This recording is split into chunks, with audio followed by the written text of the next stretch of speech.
नमस्कार, मैं हूं रेणु देवड़ा। आइए नजर डालते हैं शहर की गतिविधियों पर।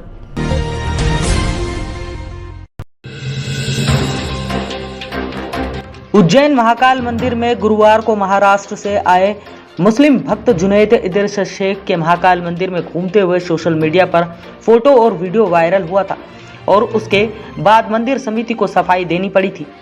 वहीं अब अखिल भारतीय हिंदू महासभा ने मुस्लिम के महाकाल मंदिर में प्रवेश से मंदिर को अशुद्ध बताते हुए अब हिंदू महासभा के संत महासभा के अध्यक्ष पंडित नीलेशानंद ने अपने साथियों के साथ पहुंचकर मंदिर में गंगा जल का छिड़काव किया और मंदिर का शुद्धिकरण किया। अब हिंदू महासभा के संत महासभा के अध्यक्ष पंडित नीलेशानंद ने महाकाल मंदिर के प्रमुख प्रवेश सती माता मंदिर के करीब द्वार पर अपने साथियों के साथ मिलकर गंगा जल से शुद्ध किया। पंडित नीलेशानंद ने कहा कि गौ मांस खाने वाले मुस्लिम समाज के युवक को मंदिर समिति ने महाकाल मंदिर में प्रवेश देकर मंदिर को अशुद्ध किया है। इसके लिए हमने मंदिर को शुद्ध किया है। हमारा विरोध है कि मुस्लिम समाज के लोग अगर मंदिर में प्रवेश करते हैं तो उन्हें उनकी मजहबी पहचान टोपी उतार कर आना होगा। हमारे महाकाल दरबार में एक मेमोरियल प्रवेश करा महाकाल समिति द्वारा और उसका सम्मान भी किया गया बिना धर्म परिवर्तन के। आज हम जो है गंगा जल से महाकाल का द्वार हम पवित्र कर रहे हैं और शांति पाठ से आप देख सकते हैं। ओम द्यो शांतिरंतरिक्षगों शांतिः प्रभवे शांतिरापः।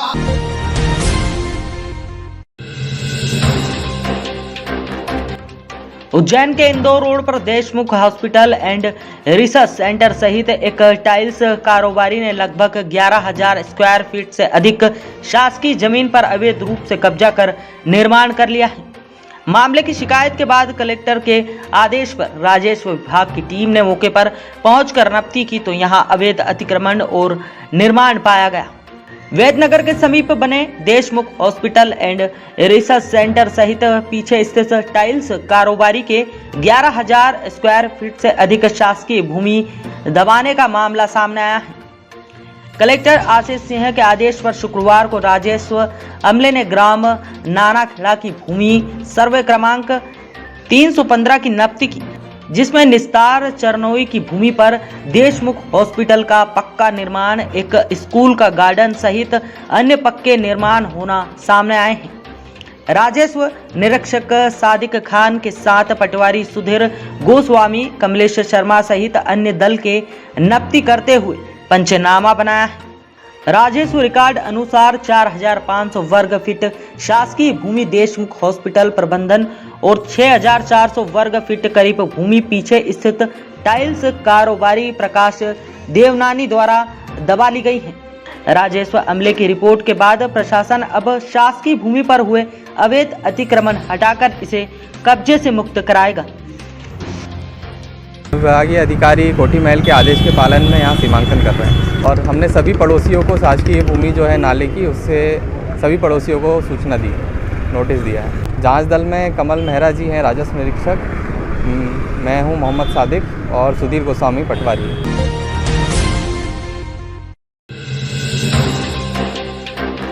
उज्जैन पुलिस द्वारा नशे के व्यापार पर वार करते हुए लगातार कार्रवाई की जा रही है।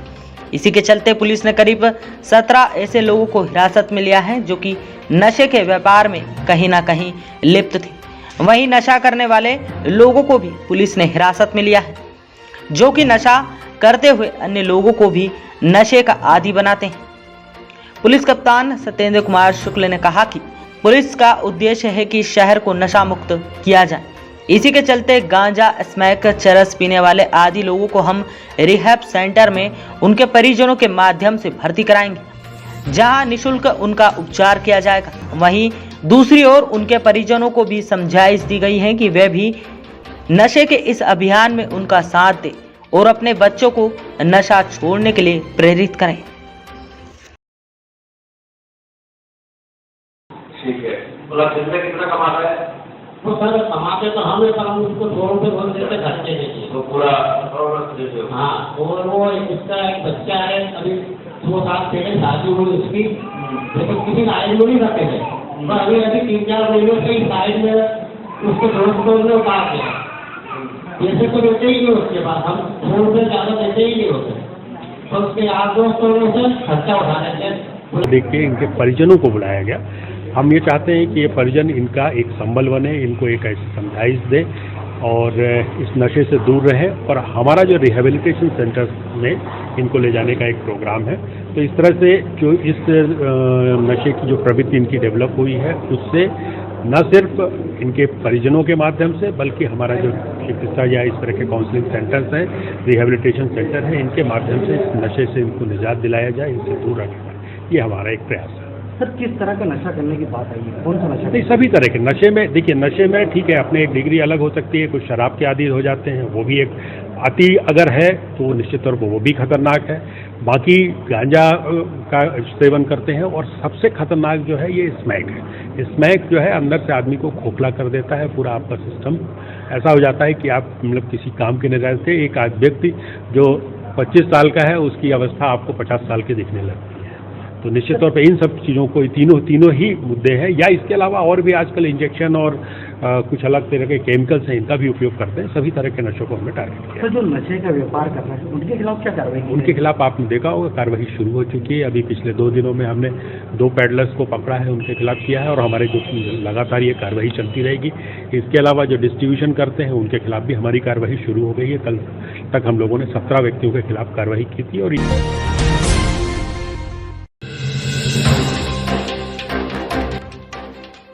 दीपावली पर्व को लेकर लक्ष्मी पूजन के लिए माता लक्ष्मी की मूर्ति तैयार है। जी हां, कलाकारों द्वारा माता लक्ष्मी माता की मूर्ति को आकर्षक रूप दिया जा रहा है। 6 दिन बाद दीपावली पर्व मनाया जाएगा। पर्व को लेकर नीलगंगा क्षेत्र में माता लक्ष्मी की आकर्षक प्रतिमाएं बनाई जा रही हैं। यहाँ माता लक्ष्मी के अलग अलग स्वरूप में प्रतिमाएं बन रही हैं। किसी प्रतिमा में माता लक्ष्मी गणेश के साथ विराजित हैं, तो किसी में कमल के फूल पर और किसी में उल्लू के ऊपर विराजित है। यहाँ इको फ्रेंडली कलर प्रतिमाओं पर किया जा रहा है। माता लक्ष्मी की प्रतिमा की ऊंचाई 6 इंच से लेकर 10 फीट तक की रखी गई। पेट्रोल डीजल के बढ़ते दामों का असर यहाँ प्रतिमाओं की कीमत पर भी दिखाई दे रहा है। अब प्रतिमा 50 रुपए से लेकर 600 रुपए तक की कीमत की बिक रही है।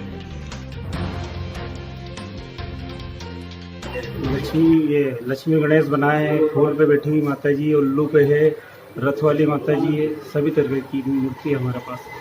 और इस बार कलर भी हमने थोड़ा हर साल से हटके करा है, इको फ्रेंडली टाइप में कलर करा इस बार, ताकि लोगों को दिक्कत नहीं आई जाता है। कितनी फीट से कितने फीट तक की बनेगी? लक्ष्मी जी तो छोटी बनती है, 6 इंची से तो 1.5 फीट तक की बनती है।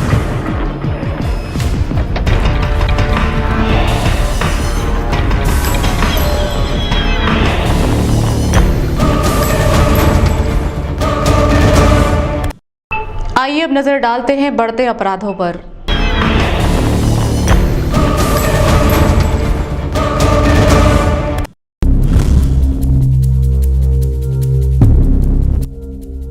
हाईकोर्ट का फैसला, तिहरे हत्याकांड के 9 आरोपी को बरी कर दिया गया है। जी हां, कोर्ट ने कहा न्याय के लिए 16 साल तक भटकना पड़ा था। दरअसल महतपुर थाना क्षेत्र के ग्राम ब्राह्मण खेड़ा में भैंस चोरी की शंका में 16 साल पहले हुए तिहरे हत्याकांड के 9 आरोपी को शुक्रवार को हाईकोर्ट ने बरी कर दिया। कोर्ट ने अपने फैसले में टिप्पणी की है कि न्याय के लिए 16 साल तक भटकना पड़ा है और जेल काटना पड़ी। मृतक के झूठे बयान के कारण कोर्ट ने जांच अधिकारी के खिलाफ पेंशन रूल के तहत कार्यवाही के लिए डीजीपी व आईजी को भी लिखा है। कोर्ट ने मृतक की पत्नी व मां के बयान को झूठा माना है। वरिष्ठ अभिभाषक वीरेंद्र शर्मा ने बताया कि 11 जुलाई 2005 को महतपुर के ग्राम ब्राह्मण खेड़ा में रहने वाले रामचंद्र कचरू व भागीरथ पर भैंस चोरी के आरोप लगाकर कुछ लोगों ने हत्या कर दी थी। मामला काफी चर्चित रहा था। पुलिस ने गांव के ही निवासी भगवान सिंह, बालू सिंह, दरबार सिंह, भारत सिंह, रूप सिंह, धर्मेंद्र सिंह, मेहरबान सिंह, सोहान सिंह, रघुनाथ सिंह को आरोपी बनाया था। तहरे हत्याकांड से गांव में काफी तनाव फैल गया था। उस दौरान तकरीबन 6 माह तक पुलिस गांव में तैनात रही थी।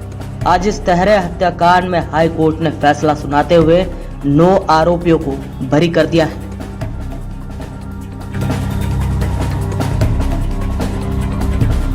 देखिए, ये एक बहुचर्चित तिहरा हत्याकांड हुआ था और चूंकि 16 साल पुरानी घटना है तो इसमें हाईकोर्ट से एक निर्णय आया। अभियोजन का मामला यह था कि भैंस चोरी के विवाद को लेके रामचंद्र और उसकी मां थाने पर रिपोर्ट दर्ज कराने जा रहे थे। इस दौरान 9 आरोपीगण आए, तलवार, धारिये और लाठियों से उन्होंने उनका रास्ता रोका और रास्ता रोक के जान से मारने की नीयत से मारपीट की। जब उसके रामचंद्र के भाई पिता बाकी लोग जब वहाँ मौके पर पहुंचे तो उन्होंने तीनों की हत्या मौके पे कर दी।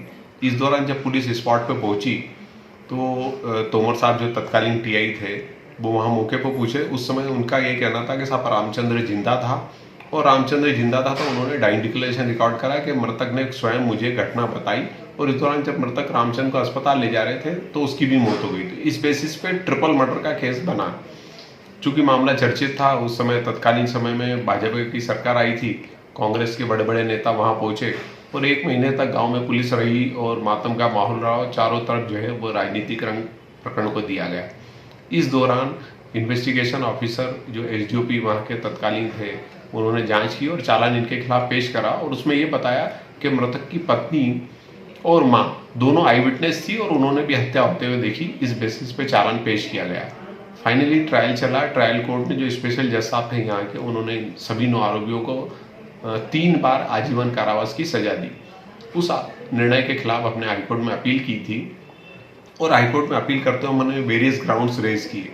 हमारा कहना था कि डाइंग डिक्लेरेशन है वो रिलायबल नहीं है, ये टेंटेड आफ्टर थॉट बनाया गया। इस डाइंग डिक्लेरेशन में मल्टीपल जो है कॉन्ट्रडिक्शंस थे और वो मल्टीपल इंजुरीज होने के बाद एज पर जो है जो पुलिस रेगुलेशन है उसके अनुसार रिकॉर्ड नहीं किया गया।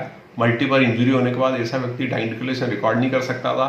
डॉक्टर का कोई सर्टिफिकेट नहीं लिया, एग्जीक्यूटिव मजिस्ट्रेट को नहीं बुलाया गया और वहां पे रामचंद्र का अंगूठा लगाया जबकि वो हस्ताक्षर करना जानता था। तो वो सीरियस डाउट रेज हो रहा था कि ये 25 चोटों के बाद क्या व्यक्ति ऐसा अंगूठा लगा के बाद में कोई बयान दे सकता है। और उसके जो घर वालों की एविडेंस थी वो भी इसमें जो मेजर कॉन्ट्रडिक्शन आ रहे थे कि उनकी प्रेजेंस स्पॉट पे थी या नहीं थी, इसको मैंने डाउट किया था। तो कोर्ट ने ये माना कि ये पूरा लचर व्यवस्था के अंतर्गत इन्वेस्टिगेशन किया गया, इसलिए रिटायर्ड टीआई के विरुद्ध हाईकोर्ट ने एमपी पेंशन रूल्स के अंतर्गत कार्रवाई करने का आदेश डायरेक्टर जनरल ऑफ पुलिस और आईजी को लिखा है तथा ये कहा है कि अधीनस्थ न्यायालय ने जो है निर्णय प्रॉपर पारित नहीं किया।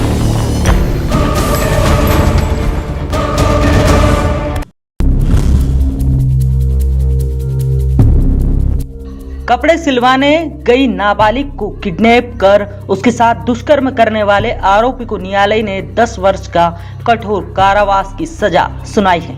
जी हां, न्यायालय जफर इकबाल अपर सत्र न्यायाधीश के न्यायालय द्वारा आरोपी संजय निवासी उज्जैन को धारा 363, 366 भादवी में 5 वर्ष का सश्रम कारावास एवं पॉक्सो एक्ट में 10 वर्ष का सश्रम कारावास एवं कुल 4000 के अर्थदंड से दंडित किया गया है। घटनाक्रम के अनुसार आरोपी फरियादी के घर आता जाता रहता था। आरोपी पीड़िता की मां से कहने लगा कि वह पीड़िता के साथ जाकर कपड़े सिलवाने हेतु टेलर के यहां दे आएगा।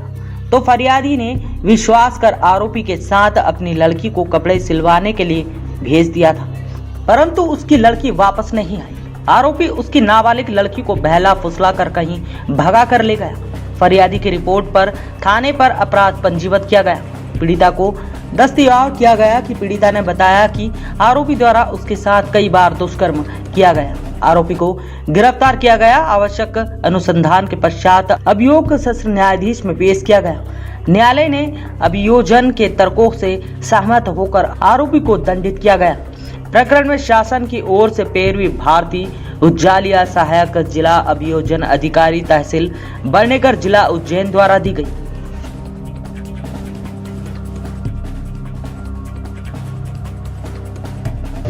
फरियादी के घर आता जाता रहता था। फरियादी की नाबालिग लड़की थी। आरोपी ने फरियादी से कहा कि उसकी नाबालिग लड़की को साथ में ले जाकर टेलर के यहाँ कपड़े सिला लाएगा। फरियादी ने आरोपी पर विश्वास किया और उसकी नाबालिग लड़की को आरोपी के साथ भेज दिया। आरोपी नाबालिग लड़की को जो है बहला फुसला कर लेकर भाग गया और उसके साथ दुष्कर्म किया था। पुलिस द्वारा दिनांक 10/4/2017 को फरियादी की रिपोर्ट पर प्रथम सूचना रिपोर्ट लेखबद्ध की गई और अनुसंधान के दौरान आरोपी को गिरफ्तार किया, फरियादी पीड़िता को दस्तयाब किया था और अभियोग पत्र न्यायालय में प्रस्तुत किया गया था। न्यायालय द्वारा अभियोजन के तर्कों से सहमत होकर आरोपी को दंडित किया गया है। इस मामले में पैरवी एडीपीओ श्रीमती भारती उज्जालिया के द्वारा की गई। यहाँ रुकते हैं एक ब्रेक के लिए। गतिविधियां लगातार जारी है। दूरदर्शन इलेक्ट्रॉनिक्स और LG शॉपी के दिवाली शॉपिंग फेस्टिवल में पाइए इलेक्ट्रॉनिक्स प्रोडक्ट्स लेने पर क्रेडिट और डेबिट कार्ड्स पर 20% तक कैशबैक और फाइनेंस पर 10,000 तक के गिफ्ट वाउचर्स। साथ ही 1 रुपए down payment, first EMI free जैसे ऑफर्स और अश्योर्ड गिफ्ट्स अप टू 7,100 और 11 करोड़ जीतने का मौका भी। Visit Doordarshan electronics Fawwara Chowk and LG shop, Navkar complex, Freeganj. 37 वर्षों से आपकी सेवा में, गारंटेड लो प्राइस का वादा।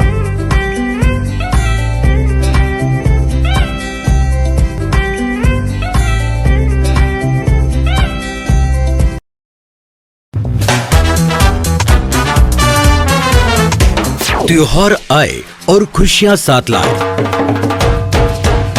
राजलक्ष्मी TVS नगर निगम के सामने आगर रोड उज्जैन। राजलक्ष्मी TVS इस त्योहार के सीजन में आपके लिए लाए हैं TVS का महाधमाका ऑफर।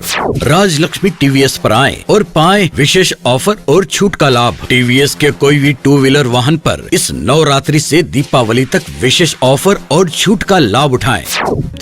और यही नहीं, राजलक्ष्मी TVS पर पाएं एक्सचेंज बोनस। किसी भी कंपनी की गाड़ी एक्सचेंज करने पर प्रत्येक वाहन की बुकिंग एवं खरीदे पर पाएं निश्चित उपहार। तो देर किस बात की, सीधे चले आए त्योहारों की खुशियाँ राजलक्ष्मी TVS पर मनाने। 11 वर्षों से लगातार आपकी संतुष्टि एवं सेवा में तत्पर Rajalakshmi TVS showroom, Agar road Ujjain. Call करें 073429700013 पर। कालिदास अकादमी के संकुल हॉल में स्वर्गीय कमल पहलवान एवं स्वर्गीय चुन्नीलाल पहलवान यादव की स्मृति में पंजा कुश्ती का आयोजन किया गया। पंजा कुश्ती में नागदा, महतपुर, बंडेगर और उज्जैन के प्रतियोगी शामिल हुए, जिसमें महिला एवं पुरुष ने भी बड़ी संख्या में पंजा कुश्ती में भाग लिया। कार्यक्रम की जानकारी देते हुए बताया कि इस पूरे आयोजन में जिले भर से पुरुष एवं महिला प्रतियोगिता में भाग लेने आए हैं, जहां प्रथम आने पर पुरुष वर्ग में 5,001 का इनाम रखा है, तो वहीं महिला वर्ग में प्रथम आने पर 1,500 रुपये का इनाम प्रदान किया गया। पंजा कुश्ती में जिले भर के पहलवानों ने अपना जोर आजमाया। कमल पहलवान यादव और चुन्नी पहलवान यादव की स्मृति में जिला स्तरीय पंजा कुश्ती प्रतियोगिता का आयोजन किया गया। कितने लोगों ने यहाँ पे भाग लिया, कहाँ तक? करीब 135 पुरुष और महिलाओं ने इस प्रतियोगिता में भाग लिया है, जिसमें नागदा, महतपुर, उज्जैन और बंडनगर से प्रतियोगी आए। जो भी प्रथम, द्वितीय, तृतीय स्थान प्राप्त करेगा उन्हें 700, 500 और 300 का प्रत्येक ग्रुप में इनाम दिया जाएगा। और जो चैंपियन पुरुष वर्ग में रहेगा उसको 5,001 और महिला वर्ग में जो चैंपियन रहेगा उनको 1,500 रुपये का इनाम दिया जाएगा नगद।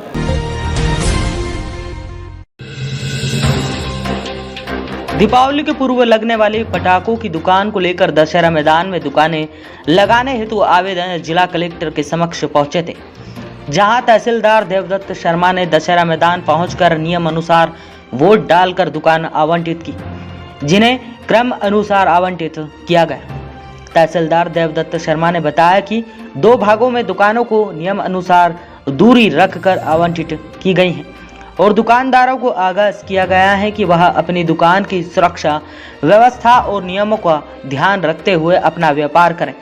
गौरतलब है कि दशहरा मैदान पर भी पटाखे की दुकानें लगाई जाती हैं, जहां इस बार 100 दुकानें आवंटित की गई हैं। लॉटरी के माध्यम से दुकान का आवंटन किया जा रहा है, जिसके अंदर यहाँ पर 2 क्लस्टर बनाए गए हैं, जिसमें समूह 1, समूह 2। समूह 1 में 1 से 50 तक दुकान है, समूह 2 में भी 1 से 50 तक दुकान है। जिसके अंदर शासन द्वारा जो निर्धारित मापदंड है, हर दुकान के बीच में 10 फीट का गैप है, एक रो से दूसरी रो के मीटर एक रो से दूसरी रो में 9 मीटर का गैप है। इस हिसाब से और सभी को बताया गया है कि यहाँ पर किसी भी प्रकार के कोई कपड़ा वपड़ा न लगाए जाए। पानी की बाल्टी, पानी और अपना रेती और अग्निशमन यंत्र रखा जाए। ये दशहरा मैदान पर प्रतिवर्ष की भांति इस साल भी पटाखा दुकानों का लगाई जा रही हैं और उसमें जिन लोगों के पूर्व से लाइसेंस स्वीकृत है उन्हीं को दिया जा रहा है। ऐसे करीब 100 दुकानें हैं जिनको सुरक्षा को दृष्टिगत रखते हुए 2 भागों में 50-50 के लॉट में दुकानें रखी गई हैं और उनमें दूरी भी जो निर्धारित मानक हैं आयोग अधिनियम के अंतर्गत उनके अनुसार दुकान से दुकान की दूरी और दुकानों की रो से दूसरी दुकानों की रो की दूरी निर्धारित माप में रखी गई है और सुरक्षा के मेजरमेंट किए जा रहे हैं।